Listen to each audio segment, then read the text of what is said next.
Alcohols का जो general formula है वो होता है CnH2n+1OH। ठीक है, इसमें ये जो OH होता है इसको हम कहते हैं हाइड्रोक्सिल फंक्शनल ग्रुप। और जब भी किसी भी हाइड्रोकार्बन में हाइड्रोक्सिल फंक्शनल ग्रुप होगा तो वो बन जाता है अल्कोहल।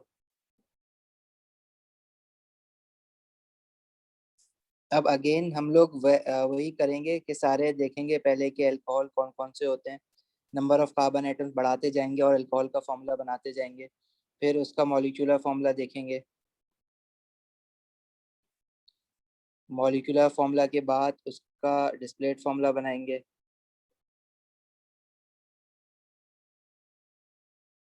और डिस्प्लेट फॉर्मूला के बाद structure formula.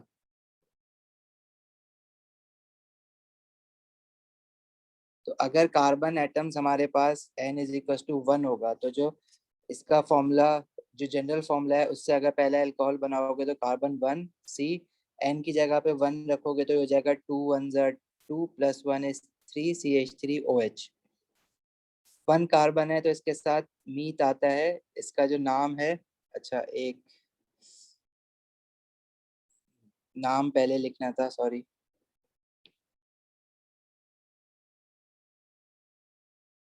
This is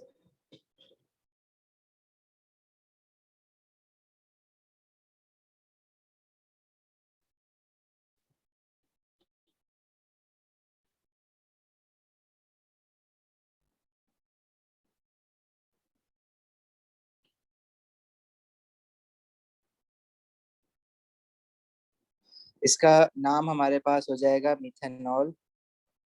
मीथा, methane होता है ना जैसे, तो मीथेनॉल, OL आ जाता है इसमें। डिस्प्लेट फॉर्मूला इसका कैसे बनाओगे, कार्बन कार्बन एक कार्बन के 3 हाइड्रोजन के साथ बॉन्ड हो जाएगा, फिर O और H। डिस्प्लेट फॉर्मूला में देखो सारे बॉन्ड शो करते हैं, तो O और H के बीच में भी आपने बॉन्ड जरूर शो करना है, तो वो हमारे पास पूरा अल्कोहल का डिस्प्लेट फॉर्मूला बनेगा। स्ट्रक्चर फॉर्मूला इसका हम ऐसे ही लिख सकते हैं जैसे मॉलिक्यूलर फॉर्मूला है, विच इज CH3OH। सेकंड जो अल्कोहल होगा उसका नाम होगा इथेनॉल। उसका उसमें एन जो होंगे वो two number of carbon atoms होंगे, उसका जो फॉर्मूला बनेगा वो बनेगा C2। एन की जगह पे हाइड्रोजन के साथ 2 रखोगे तो इट विल बिकम 2 * 4 + 1 5 C2H5OH। इसका डिस्क्रीट फॉर्मूला बनाओगे, फर्स्ट कार्बन के साथ 3 हाइड्रोजन और फिर सेकंड कार्बन के साथ 2 हाइड्रोजन एंड देन OH। इसका स्ट्रक्चर फॉर्मूला हम ऐसे लिख सकते हैं CH3CH2OH। थर्ड हमारे पास 3 कार्बन एटम्स वाला जो अल्कोहल होगा वो होगा प्रोपेनॉल। इसका फॉर्मूला बनेगा C3H7OH 1 2 3। और बाकी कार्बन के 4 बॉन्ड करने के लिए बाकी सबके साथ हाइड्रोजन लगा दो। और इसका स्ट्रक्चर फॉर्मूला फिर हम ऐसे लिखेंगे CH3CH2CH2OH। Then we have butanol. इसमें कार्बन एटम्स होंगे 4 और इसका फॉर्मूला बनेगा C4H9OH। और इसका डिस्प्लेट फॉर्मूला इस तरह से होगा।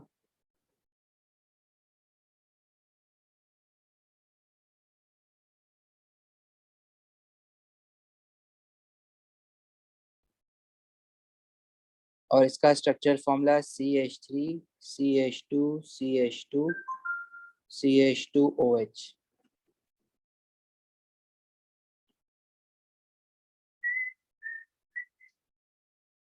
नेक्स्ट इसके बाद वाला जो अल्कोहल होगा डेट वुड बी पेंटानॉल।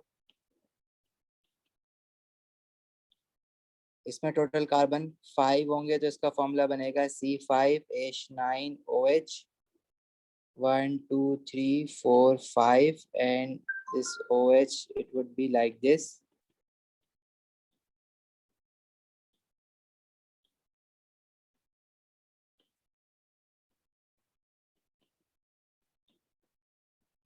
और इसका स्ट्रक्चर फॉर्मूला इस तरह से लिखेंगे CH3CH2CH2CH2 CH2OH। सही है, यहाँ तक बात समझ आती है।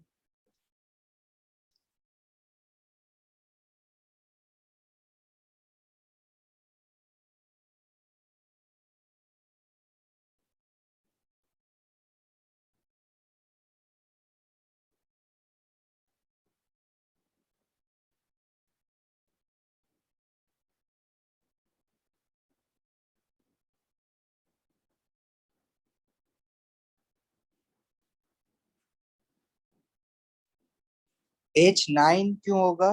2 5, हाँ H9 नहीं होगा, sorry, it's more than 9। It is 2 5s are 10 and 11, it should be 11। Thank you, Shumail, it must be 11।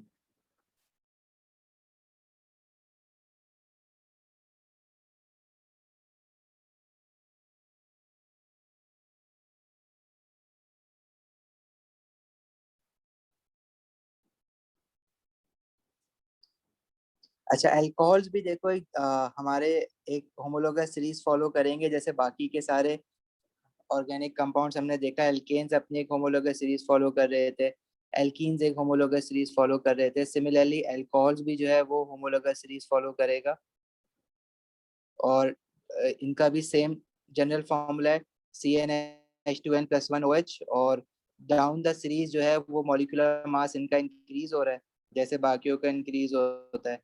तो मॉलिक्यूलर मास इंक्रीज होगा तो मेल्टिंग पॉइंट और बॉइलिंग पॉइंट भी इंक्रीज होता है, क्योंकि मॉलिक्यूल जब हैवी होता है तो उसमें जो इंटरमॉलिक्यूलर फोर्सेज ऑफ अट्रैक्शन है वो बढ़ती जाती हैं, तो melting point and boiling point increase होगा एज हमारे पास जो मॉलिक्यूल है वो हैवी होता जाएगा।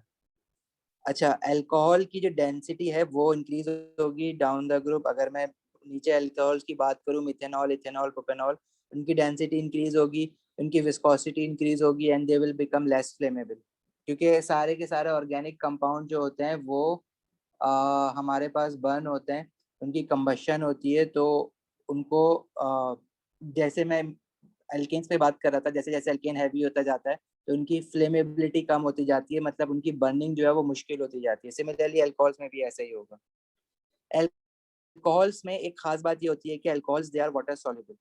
अब एल्केन्स की अगर हमने बात की थी और एल्कीन्स की बात की थी, तो हमने कहा था कि ऑयल और वाटर जो है वो आपस में डिसॉल्व नहीं होते, इमिसिबल होते हैं।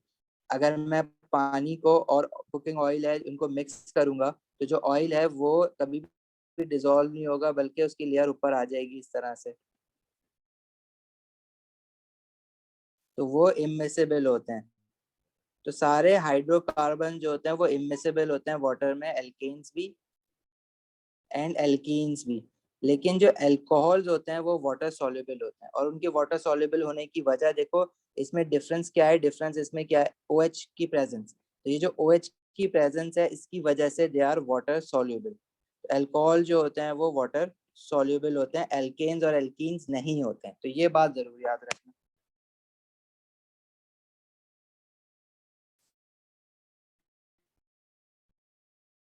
सेकेंडली अगेन, आइसोमेरिज्म जैसे एल्केन्स में थी, एल्कीन्स में हमने पढ़ी है, आइसोमेरिज्म अल्कोहल्स में भी होगी, तो वो देख लेते हैं कि अल्कोहल्स में आइसोमेरिज्म किस तरह से होती है।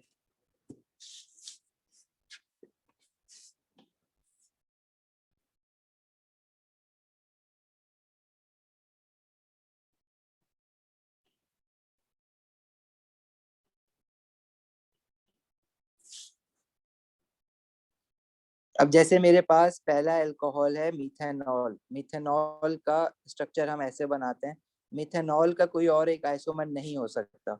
इसी तरह से इथेनॉल को अगर मैं बनाऊं तो इथेनॉल का भी कोई आइसोमर नहीं हो सकता, ना इसकी ब्रांचेस बन सकती हैं। अगर आप कहो कि OH की पोजीशन अगर हम आगे पीछे शिफ्ट करके इसका आइसोमर बना लें तो वो भी पॉसिबल नहीं है, क्योंकि अगर मैं इथेनॉल का OH सेकंड कार्बन से फर्स्ट कार्बन पे लगा दूंगा तो ये बिल्कुल वही चीज है, बस मैंने इसको ना फ्लिप करके रख दिया हो, जैसे पलट के रख दिया है। तो these are not isomer of ethanol, तो इथेनॉल का भी कोई आइसोमर नहीं होगा। अगर हम बात करें प्रोपेनॉल की, प्रोपेनॉल होता है C3H7OH।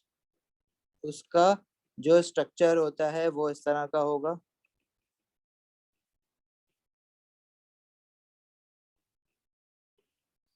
अच्छा, इसमें आइसोमेरिज्म किस तरह से हो सकती है, जो अगर मैं OH को देखूं तो OH मेरा अभी लगा हुआ है फर्स्ट कार्बन के ऊपर। इसमें देखो ब्रांचेस तो नहीं हो सकती हैं, 3 कार्बन में ब्रांचेस स्टार्ट होती हैं 4 कार्बन से, जैसे ब्यूटेन से हमने देखा था या ब्यूटीन से हमने देखा था। लेकिन इसमें ये जो OH फंक्शनल ग्रुप है, इसकी पोजीशन अगर मैं शिफ्ट करके फर्स्ट कार्बन से, अगर ये किसी मॉलिक्यूल में सेकंड कार्बन पे लगा हुआ हो, तो ये भी अल्कोहल ही है और ये प्रोपेनॉल ही है। इसका अगर मैं मॉलिक्यूलर फॉर्मूला देखूं तो देखो, पहले वाले का भी C3H7OH बनेगा और जो दूसरा वाला मॉलिक्यूल है इसका भी C3H7OH ही बनेगा मॉलिक्यूलर फॉर्मूला। तो क्योंकि सेम मॉलिक्यूलर फॉर्मूला, आइसोमेरिज्म होने के लिए पहली कंडीशन क्या है कि two compounds must have same molecular formula. तो मॉलिक्यूलर फॉर्मूला तो इनका सेम है, लेकिन स्ट्रक्चर इनका देखो डिफरेंट है। किस तरह से डिफरेंट है कि इसमें जो फंक्शनल ग्रुप है OH, वो पहले वाले में फर्स्ट कार्बन पे लगा हुआ है, सेकंड वाले में सेकंड कार्बन पे लगा हुआ है। तो ये भी एक तरह की आइसोमेरिज्म होती है, जो हमने ब्यूटीन में भी देखी थी। ब्यूटीन में भी डबल बॉन्ड अगर हम आगे पीछे कर दें तो वो भी उसका आइसोमर कहलाता है। तो ऐसी आइसोमेरिज्म को, जिसमें फंक्शनल ग्रुप की पोजीशन आगे पीछे करके हम आइसोमर्स बना सकते हैं, उसको हम कहते हैं पोजिशनल आइसोमेरिज्म। तो ये इसका आइसोमर है। मतलब isomerism in alcohol starts from propanol. लेकिन एल्केन्स और एल्कीन्स में आइसोमेरिज्म हमारी स्टार्ट हुई थी, एल्केन्स में स्टार्ट हुई थी ब्यूटेन से। ब्यूटेन के पहले आइसोमर बनना स्टार्ट हुए थे, उससे पहले मीथेन, इथेन, प्रोपेन का कोई आइसोमर नहीं होता है। इसी तरह एल्कीन्स में भी आइसोमेरिज्म हमारी स्टार्ट हुई थी ब्यूटीन से। इथीन, प्रोपीन का कोई आइसोमर नहीं होता है। लेकिन अल्कोहल्स में आइसोमेरिज्म हमारी स्टार्ट हो जाती है प्रोपेनॉल से। अब अगर मैं आपसे कहूं कि ब्यूटेनॉल जो 4 कार्बन वाला अल्कोहल है, जिसका फॉर्मूला क्या बनेगा, क्योंकि इसका जनरल फॉर्मूला CnH2n+1OH होता है, तो N की जगह पे 4 रखोगे तो C4H9OH बनेगा। इसके अगर मुझे आइसोमर्स बनाने हैं तो एक तो पहला मॉलिक्यूल सिंपल मेरा स्ट्रेट चेन वाला ये हो जाएगा।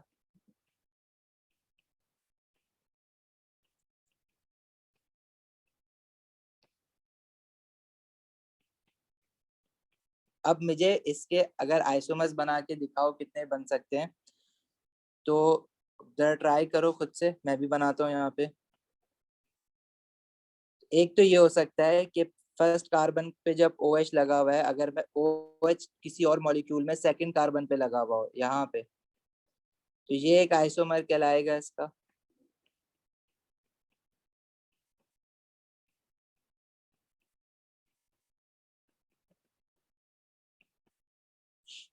मॉलिक्यूलर फॉर्मूला इसका भी C4H9OH होगा, और इसका अगर देखो तो इसमें भी 4 कार्बन है, 9 टोटल हाइड्रोजन और एक OH है। सेम मॉलिक्यूलर फॉर्मूला है बट डिफरेंट स्ट्रक्चर फॉर्मूला।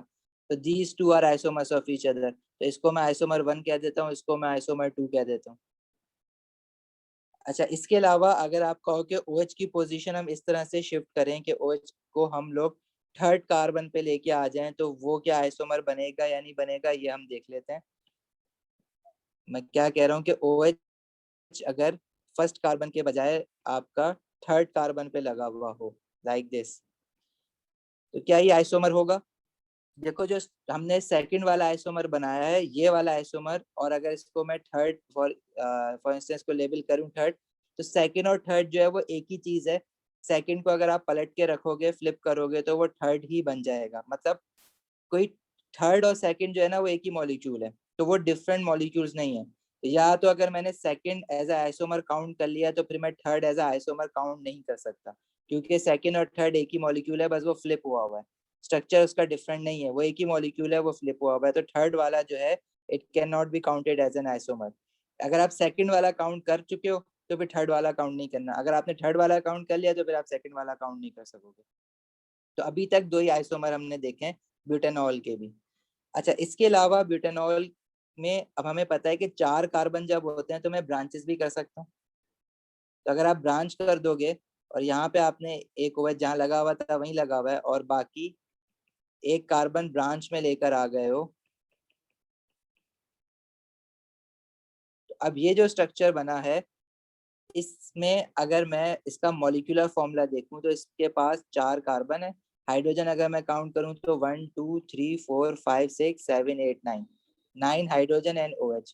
तो सेम मॉलिक्यूलर फॉर्मूला है C4H9OH और डिफरेंट स्ट्रक्चर है, तो ये वाला जो है वो फिर थर्ड आइसोमर काउंट करेंगे हम लोग। सही है, किसी को कोई कंफ्यूजन है तो? रिएक्शंस ऑफ अल्कोहल्स में हमारे पास पहला रिएक्शन तो सारे हाइड्रोकार्बन का एक सेम रिएक्शन है जो कि कंबशन है, तो अल्कोहल्स में भी कंबशन रिएक्शन होगा।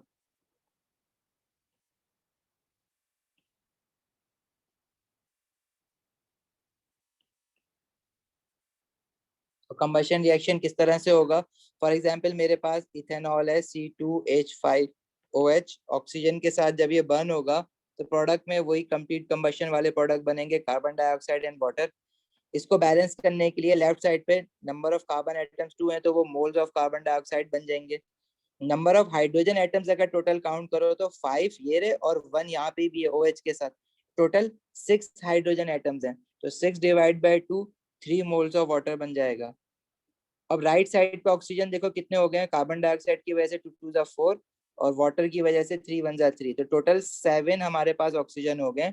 लेफ्ट साइड पे टोटल 7 ऑक्सीजन बनाने के लिए देखो एक ऑक्सीजन तो ऑलरेडी OH के साथ है ना, तो आपको 7 में से एक ऑक्सीजन तो ये रहा, आपको टोटल 6 ऑक्सीजन और कंप्लीट करना है ऑक्सीजन से कुछ मल्टीप्लाई करके। तो अगर आप 3 से इसको मल्टीप्लाई करोगे तो 3 2 6 प्लस 7, तो that's how we can balance the combustion equation of alcohol. अब अगर कोई और अल्कोहल है मेरे पास, लेट्स से ब्यूटेनॉल है C4H9OH, तो इसकी कंप्लीट कंबशन के प्रोडक्ट भी कार्बन डाइऑक्साइड एंड वाटर होगा। इसको बैलेंस करना है तो यहाँ पे 4 कार्बन है तो 4 moles of carbon dioxide, hydrogen 9 + 1 10 है तो 5 मोल्स ऑफ वाटर, और ऑक्सीजन राइट साइड पे कितने हो गए? 4 2 जार 8 और 5 1 जार 5, तो 8 + 5 इज 13। अगर आपके लेफ्ट साइड पे 13 ऑक्सीजन करना है तो एक ऑक्सीजन तो ऑलरेडी अल्कोहल ब्यूटेनॉल के साथ है, आपने 12 ऑक्सीजन और करने हैं, तो आप इस ऑक्सीजन को 12 करने के लिए 6 से मल्टीप्लाई करा दोगे। सही है, कर लोगे ये? एक प्रैक्टिस कर लो चाहो तो, C5H11OH पेंटानॉल ऑक्सीजन के साथ कंबशन कराओ, कंप्लीट कंबशन होगी तो कार्बन डाइऑक्साइड वाटर बनेगा प्रोडक्ट में। इसका आंसर बता दो अगर समझ आ गई है तो सारी।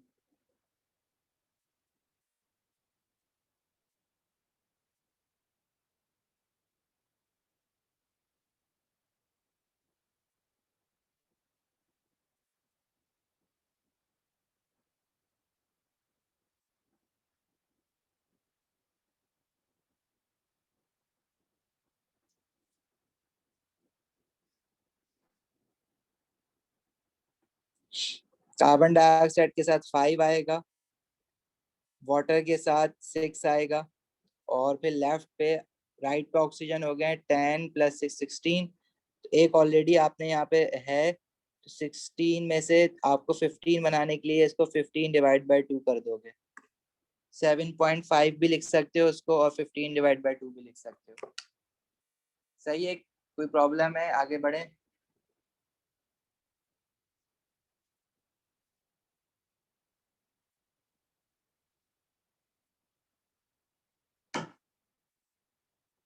किसी को कुछ पूछना है या आगे बढ़े? खदीजा।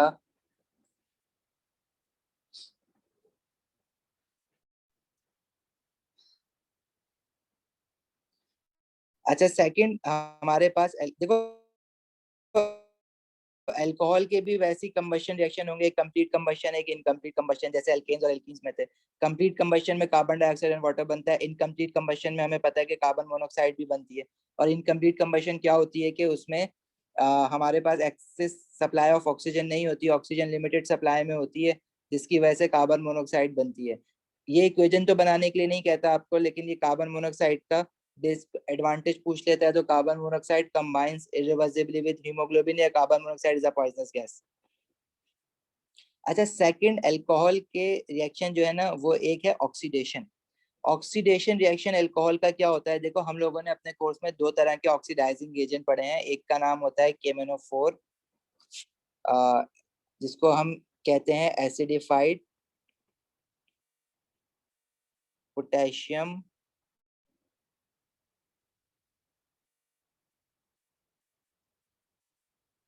मैंगनेट 7, इसको हम यूं करके लिखते हैं H पॉजिटिव स्लैश KMnO4। ये एक ऑक्सीडाइजिंग एजेंट है हमारे पास, और ये जब किसी भी चीज को ऑक्सीडाइज कर देता है तो उसका एक कलर चेंज होता है, और वो कलर चेंज क्या होता है, पर्पल टू कलरलेस। इसी तरह एक और ऑक्सीडाइजिंग एजेंट हमारे कोर्स में है जिसको हम कहते हैं एसिडिफाइड पोटेशियम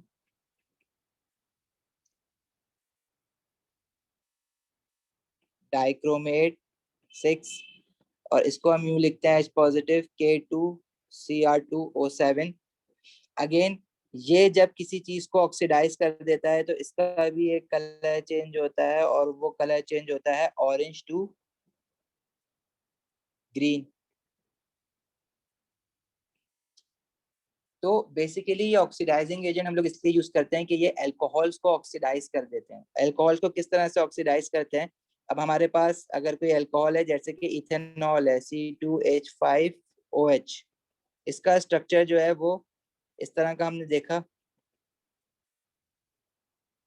इसमें जब हम ऑक्सीडाइजिंग एजेंट डालते हैं जैसे कि KMnO4, ठीक है, तो KMnO4 को हम लोग किसी भी ऑक्सीडाइजिंग एजेंट को ना हम इस तरह से रिप्रेजेंट भी करते हैं, ऑक्सीजन के साथ 2 ब्रैकेट लगा देते हैं। तो KMnO4 ऑक्सीडाइजिंग एजेंट डालने पे ये जो हमारे पास इथेनॉल है ना, ये ऑक्सीडाइज्ड होके बन जाता है इथेनोइक एसिड। अब अल्कोहल के बाद जो है हम लोग एसिड्स पढ़ेंगे तो इसमें दोबारा ये रिएक्शन पढ़ेंगे, ये बन जाता है इथेनोइक एसिड, और इथेनोइक एसिड का फॉर्मूला होता है CH3COOH, और उसका जो स्ट्रक्चर हमारे पास आ जाएगा वो इस तरह से आ जाता है, इसमें कार्बन ऑक्सीजन डबल बॉन्ड एक आता है। ठीक है, अब ये किस तरह से इसका स्ट्रक्चर जनरेट हुआ है ये हम लोग कार्बोक्सिलिक एसिड में पढ़ेंगे, लेकिन ये रिएक्शन अल्कोहल का आपको याद होना चाहिए कि when alcohols are oxidised they converts into carboxylic acids. जैसे ये इथेनॉल, इसकी जनरल फैमिली नेम अल्कोहल है, तो जो एसिड बना है इसका, इनका जनरल फैमिली नेम होता है कार्बोक्सिलिक एसिड। तो इसका जो नेक्स्ट चैप्टर है अल्कोहल के बाद वो हमारे पास कार्बोक्सिलिक एसिड्स ही है, और उसमें हम लोग ये वाला रिएक्शन दोबारा पढ़ रहे होंगे। तो ये रिएक्शन देखो बहुत इंपॉर्टेंट है। इस रिएक्शन में ये एमसीक्यूज में अक्सर आता रहता है कि आपके पास अगर इथेनॉल है तो वो इथेनोइक एसिड, अगर मिथेनॉल है तो मिथेनोइक एसिड बन जाएगा, प्रोपेनॉल है तो प्रोपेनोइक एसिड बन जाएगा। इसमें प्रोडक्ट में एसिड के साथ जो है वो वाटर भी बन रहा होता है, तो ये जरूर याद रखना कि 3 मोल्स ऑफ वाटर भी बन रहे होते हैं। मतलब इसकी इक्वेशन अगर मैं लिखूं ना प्रॉपर, तो इट इज लाइक दिस। तब अगर मेरे पास इथेनॉल है C2H5OH, इसके अंदर मैंने ऑक्सीडाइजिंग एजेंट डाला, कोई भी, मुझे नहीं पता कौन सा ऑक्सीडाइजिंग एजेंट है, KMnO4 भी हो सकता है, K2Cr2O7 भी हो सकता है, लेकिन यूजुअली हम KMnO4 यूज कर रहे होते हैं इसको ऑक्सीडाइज कराने के लिए। तो ये जो एसिड बनेगा वो है इथेनोइक एसिड CH3COOH, और साथ में वाटर H2O। सही है, तो यहाँ पे 3 मोल्स ऑफ वाटर बनते हैं, 2 मोल्स ऑफ ऑक्सीडाइजिंग एजेंट अगर हम यूज करेंगे, और 2 मोल्स ऑफ एसिड बनेगा। आपने इक्वेशन में ये बैलेंसिंग तो इतनी इंपॉर्टेंट नहीं है, आपको याद क्या होना चाहिए एमसीक्यू पॉइंट ऑफ व्यू से कि ये इथेनॉल जो है वो किस में कन्वर्ट हुआ है, एसिड में, जिसका नाम क्या है, इथेनोइक एसिड। अगर अल्कोहल प्रोपेनॉल होता तो वो प्रोपेनोइक एसिड बना लेगा। तो अभी एसिड्स पढ़ेंगे तो तुम्हें पे समझ आ जाएगा कि प्रोपेनोइक एसिड क्या होता है एंड सो ऑन। और साथ में जो दूसरा प्रोडक्ट है ना वो वाटर बनता है, ये भी याद रखना, ये भी एमसीक्यूज में वो टेस्ट कर लेता है अक्सर। एक क्वेश्चन में पूछता है कि आपका कौन कौन से ऑर्गेनिक कंपाउंड्स के रिएक्शन में वाटर एज अ प्रोडक्ट बनता है। तो ये हमने अभी पहला रिएक्शन ऐसा देखा है, दूसरा बल्कि कंबशन रिएक्शन में वाटर बनता है, कार्बन डाइऑक्साइड एंड वाटर। और सेकेंडली ऑक्सीडेशन ऑफ अल्कोहल जब भी हम कराते हैं तो कार्बोक्सिलिक एसिड के साथ साथ वाटर भी बनता है। अब ऑक्सीडेशन हम लोग जो है वो 2 तरीकों से करवा सकते हैं, एक तो यूजिंग एन ऑक्सीडाइजिंग एजेंट, या फिर हम उसको जो है सिंपली ऑक्सीजन के साथ रिएक्ट करा के भी ऑक्सीडेशन करवा देते हैं। जैसे अगर मैं किसी इथेनॉल अल्कोहल को एयर में ऐसी खुला छोड़ दूं तो एयर में जो ऑक्सीजन है वो आहिस्ता आहिस्ता उसको ऑक्सीडाइज करवा देगी, और वो जो ऑक्सीडेशन हो रही होती है वो जो एयर में बैक्टीरियल एंजाइम्स होते हैं वो उनका काम होता है वो ऑक्सीडेशन करवाना। तो अगेन उसकी भी इक्वेशन यही होगी, एसिड और वाटर ही बनेगा उसमें। तो फर्क क्या होता है कि ये स्लो रिएक्शन होता है। और इथेनॉल से जो हमारे पास इथेनोइक एसिड बनता है, तो इथेनोइक एसिड बेसिकली हमारे पास विनेगर कहलाता है। जो सिरका होता है ना, विनेगर, या इसको हम लोग एसिटिक एसिड भी बोलते हैं। सही है। अच्छा, ये अगर इथेनॉल से नेचुरली अगर हमें विनेगर बनाना होता है, तो हम लोग क्या करते हैं, उसको ऐसी एयर में लीव कर देते हैं काफी दिन के लिए, और काफी दिन, कुछ दिन बाद जो है वो इथेनोइक एसिड बन जाता है। लेकिन अगर मुझे इंडस्ट्री में इस प्रोसेस को जल्दी करवाना है, तो फिर मैं ऑक्सीडाइजिंग एजेंट यूज करूंगा, लाइक KMnO4 एंड K2Cr2O7, जिससे जल्दी ये काम हो जाएगा। तो उससे जो विनेगर बनेगा उसको हम कहते हैं synthetic vinegar, man made vinegar. और जो नेचुरली बनेगा एयर में अल्कोहल को ऑक्सीडाइज करा के, उसको हम कहते हैं नेचुरल विनेगर। अच्छा, ये जो इक्वेशन है उस्मान, इसकी बैलेंसिंग जो है वो आप खुद से इसलिए नहीं कर सकते क्योंकि ऑक्सीडाइजिंग एजेंट जो है ना, वो उसका फॉर्मूला क्या है वो तो आपको नहीं बताया, तो वो थोड़ा सा मुश्किल हो जाता है। ये इक्वेशन ना ऐसे ही याद कर लेना कि अगर मैं ऑक्सीडाइजिंग एजेंट की फॉर्म में लिखूंगा, तो यहाँ पे क्या क्या वैल्यूज आएंगी इथेनॉल के लिए, तो इसी की इक्वेशन आती है। और अगर सिर्फ ऑक्सीजन हमारे पास हो, O2, तो उसके लिए फिर ये आप जो है वो खुद से भी बैलेंस कर सकते हो, क्योंकि इसमें तुम्हारे पास ऑक्सीजन O2 दिया हुआ है, तो जैसे नॉर्मल बैलेंसिंग होती है वैसी बैलेंसिंग कर लोगे सेकंड वाली इक्वेशन की, लेकिन फर्स्ट वाली आपको याद रखनी पड़ेगी। अच्छा, अल्कोहल का एक और हमारे पास रिएक्शन है जो कार्बोक्सिलिक एसिड्स के साथ होता है, जिसको हम कहते हैं स्टेरिफिकेशन। वो जब हम कल कार्बोक्सिलिक एसिड पढ़ेंगे तो उसके साथ पढ़ लेंगे, अभी नहीं पढ़ रहे। अच्छा, अल्कोहल का एक क्वेश्चन और MCQs में अक्सर आता रहता है कि ड्रंक ड्राइविंग टेस्ट एक होता है हमारे पास। इसमें जो पुलिस, ट्रैफिक पुलिस होती है, वो बेसिकली ड्राइवर को चेक कर रही होती है कि उसने कहीं अल्कोहल तो कंज्यूम नहीं किया हुआ है। तो वो जो पुराने जमाने के जो ड्रंक ड्राइविंग टेस्ट होते थे वो किस तरह से होते थे कि एक पेपर बैग के अंदर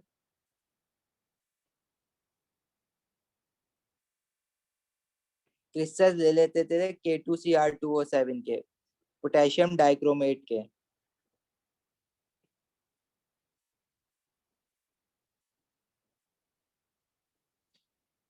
ठीक है, अब ये हमें पता है कि ऑक्सीडाइजिंग एजेंट है। अगर ये अल्कोहल के साथ कांटेक्ट में आएगा तो अल्कोहल को ऑक्सीडाइज करेगा एथेनोइक एसिड में, और इसका जो कलर चेंज होता है जब ये ऑक्सीडाइज करा देता है अल्कोहल को, तो वो हो जाता है ऑरेंज टू ग्रीन। अब जो ड्राइवर होते थे उनको ये बोला जाता था कि आप ना इसमें ब्लो करो। ब्लो मतलब कि आप जो है इसमें फूंक मारो, पेपर बैग मुंह में रख के आप इसमें सांस लो। तो जब आप इसमें सांस लोगे, अगर आपके if a driver has consumed alcohol, तो उसकी सांसों से अल्कोहल के वेपर्स आएंगे, और वो जो वेपर्स इससे टच होंगे, अगर तो अल्कोहल है उसके ब्लड में और उसकी सांसों में अल्कोहल आ रहा है, तो इसका क्या मतलब है कि जब वो पोटेशियम डाइक्रोमेट के साथ कांटेक्ट में आएगा तो पोटेशियम डाइक्रोमेट उसको ऑक्सीडाइज करवाएगा, और जब पोटेशियम डाइक्रोमेट उसको ऑक्सीडाइज कराएगा तो पोटेशियम डाइक्रोमेट का कलर चेंज हो जाएगा ऑरेंज टू ग्रीन। तो ये क्रिस्टल्स की फॉर्म में हम लेते थे एसिडिफाइड पोटेशियम डाइक्रोमेट। अगर ये क्रिस्टल्स अपना कलर चेंज कर देंगे ऑरेंज टू ग्रीन, तो ट्रैफिक पुलिस समझ जाएगी कि ये ड्राइवर जो है ये ड्रंक है, इसने अल्कोहल कंज्यूम किया हुआ है। ठीक है, अब जो है वो ब्रेथ एनालाइजर्स आ गए, उसमें भी कहीं ना कुछ और टेक्नोलॉजी यूज हो रही होती है, लेकिन जो बेसिक स्टार्ट में जो ड्रंक ड्राइविंग टेस्ट होता था वो इस तरह से होता था, इसलिए वो इसका क्वेश्चन अक्सर पूछता रहता है। Then uses of alcohol, alcohol जो है वो as an organic solvent use होता है। इथेनॉल हमारे पास अल्कोहलिक ड्रिंक है, सबको पता है इथेनॉल। अल्कोहल जो अल्कोहलिक ड्रिंक्स में यूज होता है वो सिर्फ और सिर्फ इथेनॉल होता है, उसके अलावा और कोई अल्कोहल नहीं है जो कि कंज्यूम किया जा सके। ठीक है, अल्कोहल बाकी प्रिजर्वेटिव्स में, इथेनॉल जो है वो व्हीकल फ्यूल्स में भी यूज होता है। ब्राजील में अक्सर इथेनॉल को जो है वो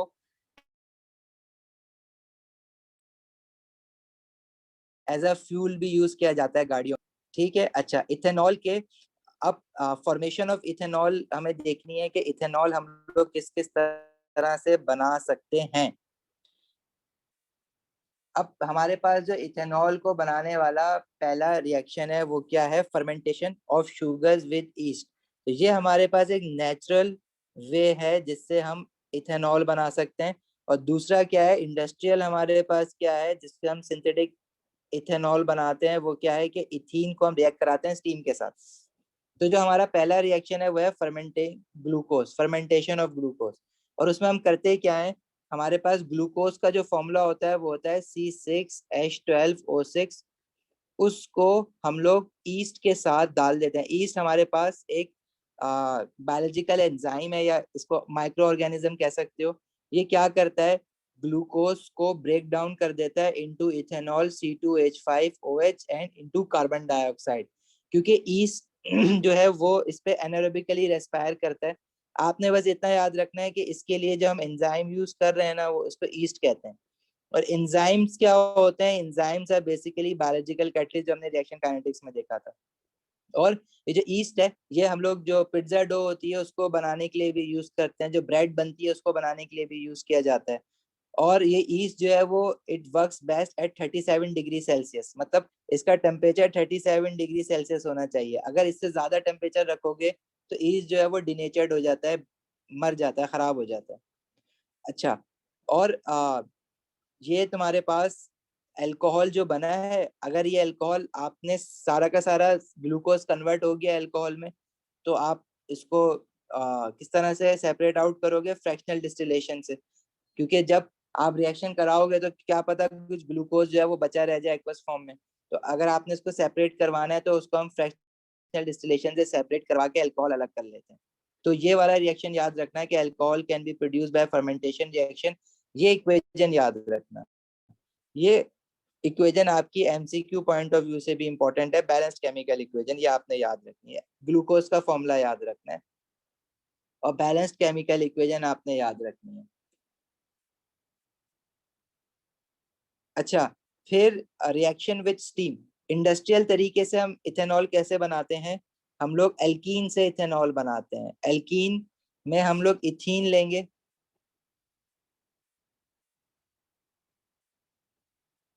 दिस इज इथीन। इसको हम रिएक्ट कराएंगे स्टीम के साथ। स्टीम का क्या मतलब है कि हम लोग ले रहे हैं वाटर को हाई टेम्परेचर पे, तो वो स्टीम बन जाएगा। और जो हम टेम्परेचर इसमें लेते हैं वो 300 डिग्री सेल्सियस लेते हैं, प्रेशर जो है वो 65 एटमॉस्फेयर होता है।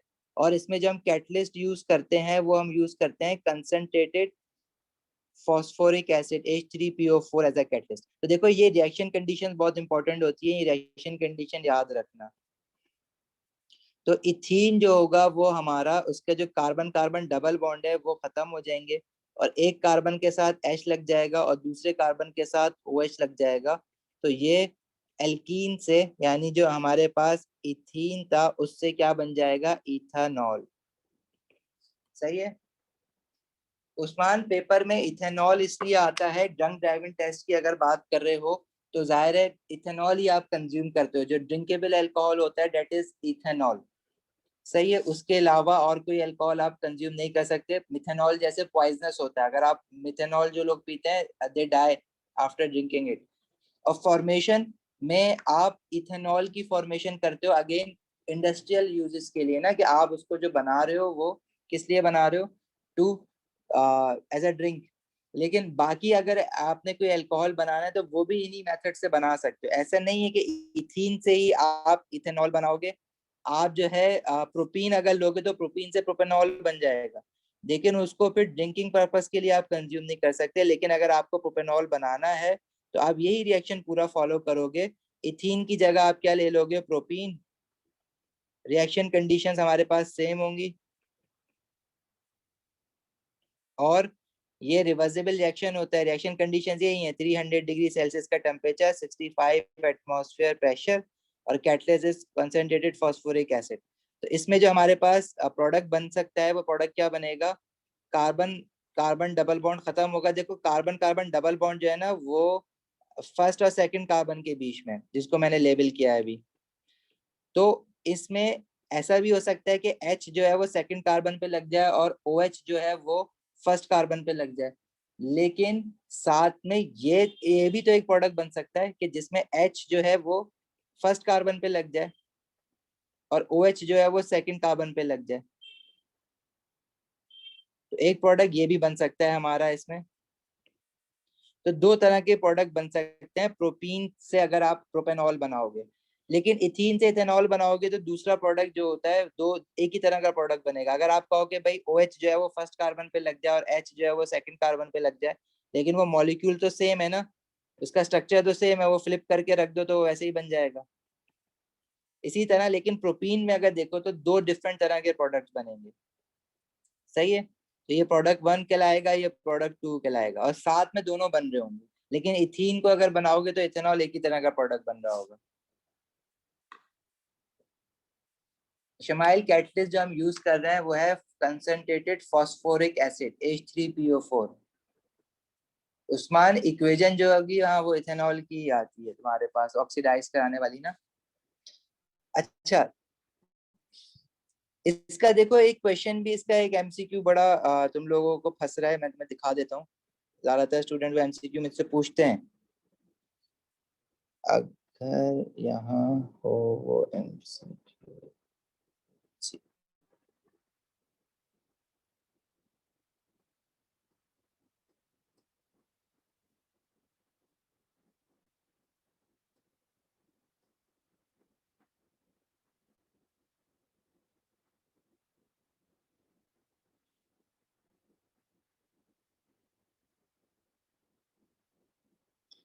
आई थिंक वो कार्बोक्सिलिक एसिड्स में है। देखो वो MCQ क्या है, वो ये पूछता है तुमसे कि अगर हमारे पास इथीन है ना, तो इसकी अगर हम हाइड्रेशन करवाते हैं, जो एल्कीन से अल्कोहल बनाने वाला प्रोसेस है ना, इस प्रोसेस को हम हाइड्रेशन ऑफ एल्कीन कहते हैं टू प्रोड्यूस अल्कोहल। ये हम लोगों ने एल्कीन्स में भी पढ़ा है वैसे।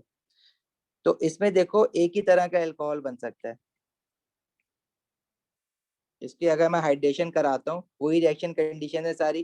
Concentrated phosphoric acid as a catalyst, temperature of 300 degree Celsius and pressure of 65 atmosphere. तो एक प्रोडक्ट ये बन सकता है कि H यहाँ लगे, OH यहाँ लगे। दूसरा प्रोडक्ट पॉसिबल नहीं है इसका मतलब। अगर आप कहो कि भाई अगर मैं H जो है वो क्या कहते हैं फर्स्ट वाले कार्बन पे लगा दूं और OH जो है वो सेकंड कार्बन पे लगा दूं, तो क्या ये डिफरेंट प्रोडक्ट है? नहीं, इस केस में ये डिफरेंट प्रोडक्ट नहीं है, क्योंकि ये फ्लिप करके रखा हुआ है आपने। तो it can not be counted as another product. हाँ, अगर यही काम मैं प्रोपीन के साथ करता हूँ,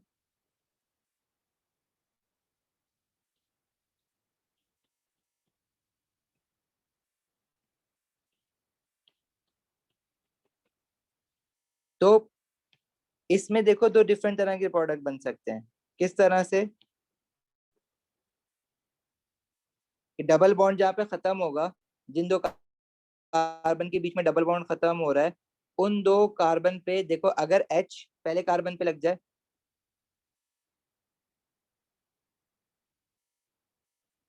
और OH सेकंड कार्बन पे लग जाए, या OH अपना फर्स्ट कार्बन पे लग जाए और H सेकंड कार्बन पे लग जाए, तो these are two different products. Basically ये दोनों एक दूसरे के आइसोमर्स हैं। ये जो दो प्रोडक्ट बने हैं ना, product 1 and product 2, these are isomers of each other, these are not the same molecules, they have the same molecular formula same होगा, प्रोपेनॉल बने तो C3H7OH ही होगा दोनों का, लेकिन इनके स्ट्रक्चर्स जो है वो डिफरेंट हैं। तो ये इनको हम ये कह सकते हैं कि ये दोनों एक दूसरे के आइसोमर्स हैं। ठीक है, तो इससे जो है वो डिफरेंट प्रोडक्ट बनेगा। अच्छा, फिर क्वेश्चन में वो पूछता है, अच्छा वो इस तरह से लिख दिया था उसने कि एक प्रोडक्ट बनाया उसके साथ लिख दिया ओनली। इसका क्या मतलब है कि ओनली नहीं लिखना चाहिए कि दो डिफरेंट तरह के प्रोडक्ट होंगे। तो ब्यूटीन का वो हमसे पूछता है ब्यूटीन के कितने प्रोडक्ट बन सकते हैं अगर ब्यूटीन की हाइड्रेशन करवाएं। तो ब्यूटीन के देखो, उसने जो हमें ब्यूटीन का वो दिया हुआ है ना, वो इस तरह से दिया हुआ है क्वेश्चन में। ये CH3 इस कार्बन के साथ एक हाइड्रोजन हाइड्रोजन CH3। अब अगर आप इसकी हाइड्रेशन कराओगे तो जो हमारे पास दो डिफरेंट प्रोडक्ट बन सकते हैं ना, वो दो बेसिकली होंगे नहीं। क्या मतलब है इस बात का? कि अगर मैं कहूँ कि यहाँ डबल बॉन्ड खत्म हुआ है और ये बीच में डबल बॉन्ड था हमारे पास, तो H या तो इस कार्बन पे लग गया है, OH यहाँ लग गया है, तो उल्टा ये होगा कि OH दूसरे कार्बन पे और H इस कार्बन पे। तो ये जो हमारे पास स्ट्रक्चर्स बने ना, ये बेसिकली सेम है, आइडेंटिकल है, these are not isomers of each other. क्योंकि अगर मैं स्ट्रक्चर 1 को पलट के रखूंगा तो वो सेकंड वाला स्ट्रक्चर बन जाएगा। इसकी नंबरिंग करो 1 2 3 4 और इसकी नंबरिंग करो यहाँ से 1 2 3 4, दिस इज द सेम, मतलब ये आइसोमर्स नहीं है एक दूसरे के। तो ब्यूटीन इस तरह से, अगर इस वाले ब्यूटीन से अगर आप इसकी हाइड्रेशन करोगे तो एक ही तरह का प्रोडक्ट बनेगा।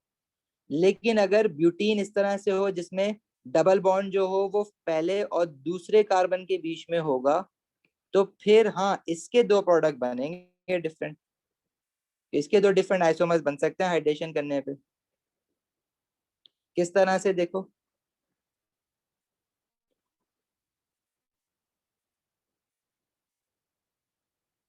डबल बॉन्ड खत्म होगा तो देयर इज अ पॉसिबिलिटी कि H अगर पहले कार्बन पे लगा है, OH दूसरे पे लगा है, तो ऐसा भी हो सकता है कि OH पहले कार्बन पे लग जाए और H दूसरे कार्बन पे लग जाए। Now these two are not identical molecule but these two are isomers of each other, so these will be called as different products। सही है भाई, समझ आई कुछ?